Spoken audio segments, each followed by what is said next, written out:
Nestle, the world's largest food company, is suspending deliveries of a range of meat products after being saddled with the discovery that some of them contain horse meat.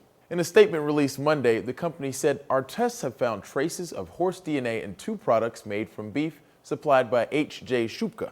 The levels found are above the 1% threshold the UK's Food Safety Agency uses to indicate likely adulteration or gross negligence." A spokesperson told reporters levels of horse DNA were very low, but above 1%. Nestle has recalled pasta meals in Italy, Spain, and France and replaced some with 100% beef products.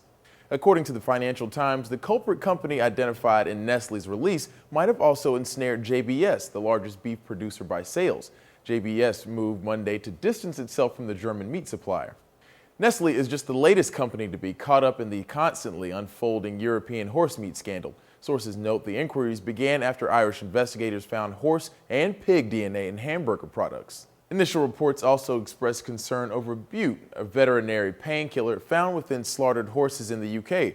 But a medical writer for BBC says the painkiller would have little effect on humans in small doses. Bute is licensed in humans to treat a severe form of arthritis that affects the back. It carries a 1 in 30,000 risk of a serious side effect. Beyond that, he says the real shock is that consumers have no idea how long they might have been consuming horse meat unwillingly. Reuters reports in the midst of the scandal, British consumers are now less likely to buy processed meat and more likely to buy meat from their local butcher. For Newsy, I'm Christian Bryant.